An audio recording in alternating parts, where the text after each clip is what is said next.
दारुड्याने केलं. कुणी केलं? माथे फिरवून केला. हे कुणी असू द्या, याच्या पाठीमाग ताकद असल्याशिवाय अशा घटना घडत नाहीत. आणि त्यामुळं बीडच्या एसपीनी हे हिंदूंच्या विरोधामध्ये भूमिका घेण्याचं बंद करावं. माननीय मुख्यमंत्री महोदयांच्याकडे तुमची आम्ही तक्रार सोमवारी संग्राम भाई इथं आल्याच्या नंतर आम्हाला हे सांगितलं, हे काय एसपी ऍडिशनल एसपी इथले पोलीस कशासाठी करताय?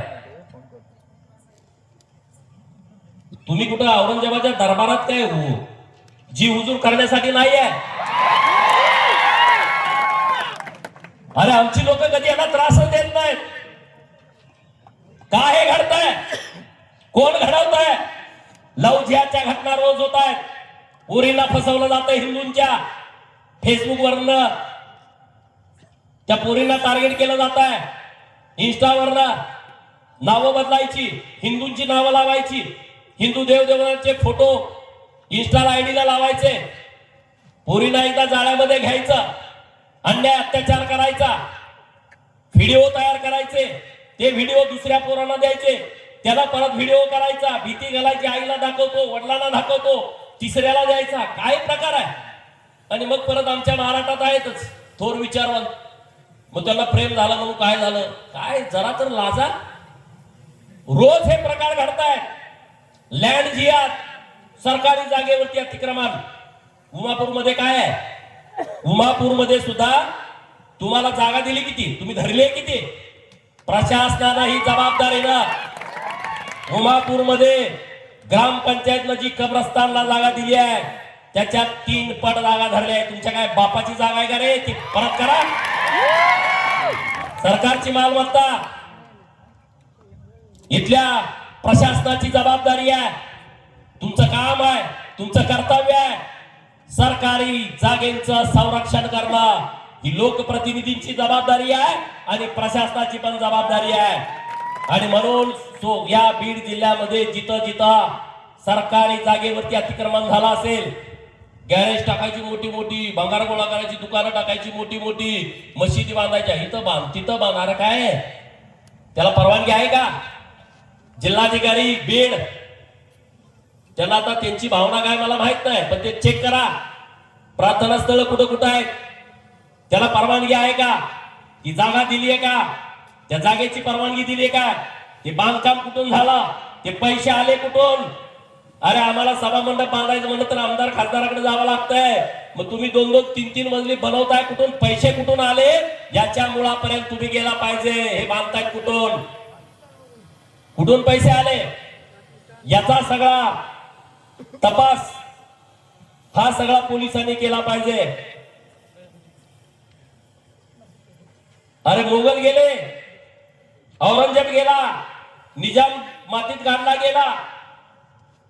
आपल्या सरकारनं औरंगाबादचं नाव बदललं, धर्मवीर छत्रपती संभाजीनगर कळलं. अहमदनगरचं नाव बदललं, पुण्यश्लोक अहिल्यादेवी नगर केला. उस्मानाबादचं नाव बदललं, धाराशिव केलं. अरे निजामांचं सरकार कुठं होतं? इकडं. छत्रपती शिवाजी महाराजांची राजधानी कुठं? कोकणामध्ये रायगड. रायगड किल्ला, महाराजांचा राज्याभिषेक रायगडवरती झाला, महाराजांचं निधन रायगडवरती झालं, महाराजांची पुण्य समाधी स्थळ रायगड आहे. आणि हे रायगड छत्री निजामपूर ग्रामपंचायतच्या अंतर्गत. निजाम तिकडे गेला कुठनं? विचार करा ना. महाराजांचं राजधानीचं ठिकाण, त्या गावाचं नाव छत्री निजामपूर. जेव्हा ही गोष्ट आमच्या लक्षात आली, मागचं अधिवेशन होता, तिथूनच मी अधिवेशनाला गेलो आणि माननीय मुख्यमंत्री महोदयांना पत्र दिला, ग्रामविकास खात्याचे मंत्री महोदयांना पत्र दिला की महाराजांचं रायगड छत्री निजामपूर ग्रामपंचायत मध्ये असू शकत नाही आणि आपलं सरकार छत्रपती शिवाजी महाराजांच्या विचारावरती काम करताय. 17 दिवसाच्या आतमध्ये त्या ग्रामपंचायतचं नाव रायगडवाडी केलं, रायगडवाडी केलं. आणि म्हणून तुम्हाला मला विनंती करायची आहे, मी तुम्हाला हे का सांगतोय? बीड जिल्ह्यामध्ये मोगलांच्या खुणा असणारी जी गाव आहेत, इमामपूर, औरंगपूर, कुकडा.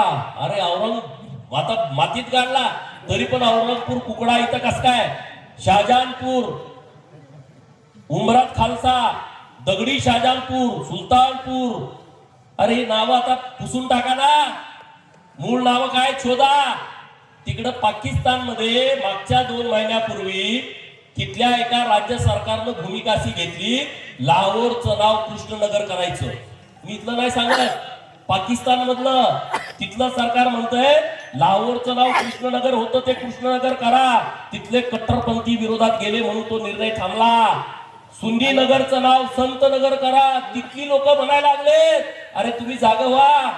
मागच्या 15 दिवसापूर्वी पाकिस्तानचा रक्षा मंत्री, त्या रक्षा मंत्रीनं खाजा मोहम्मद आसिफ, युट्यूब वरती जाऊन बघा, खाजा मोहम्मद आसिफ काय म्हणतोय, पाकिस्तानचा रक्षा मंत्री, देशाचा